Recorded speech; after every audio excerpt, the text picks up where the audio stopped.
ওগো আল্লাহ, ওগো মালিক, তুমি ছাড়া তো আমাদের আর কেউ নাই, তুমি ছাড়া তো আমার আর কেউ নাই। আল্লাহ গো, তুমি যদি মাফ না করো কে আমাকে মাফ করবে? তুমি যদি মাফ না করো কে আমাকে মাফ করবে? তুমি যদি আমাকে মাফ করো তাহলে তোমার কোনো দিকে কমবে না, তুমি যদি আমাকে মাফ না করো তোমার কোনো দিকে বাড়বে না।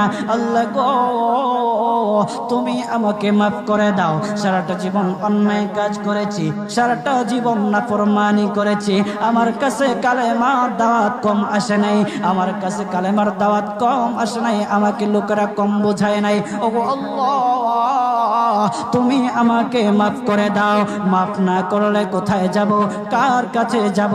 বাবা যখন মারে তখন মার কাছে আশ্রয় নেওয়া যায়, মা যখন প্রহার করে তখন বাবার কাছে আশ্রয় নেওয়া যায়, বাবা মা যখন প্রহার করে তখন দুনিয়ার কারো না কারো কাছে আশ্রয় নেওয়া যায়।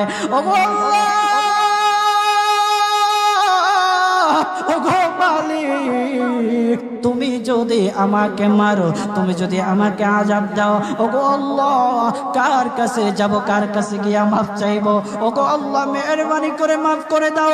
এইরকম কান্না করতেছে, কান্না করতেছে, চোখের পানি তার এমন ভাবে পড়তেছে, দাড়ি ভিজতেছে, দাড়ি ভিজে জমিনের মধ্যে চোখের পানি পড়তেছে, কান্না করতেছে। বান্দাটা কান্না করতে করতে করতে করতে আমার আল্লাহর কাছে এমন গ্রহণযোগ্যতা অর্জন করেছে, মহান আল্লাহ রব্বুল আলামিন তার ডাকে সাড়া দিয়া তার জিন্দেগির সব গুনাহ মাফ করে দিয়েছেন।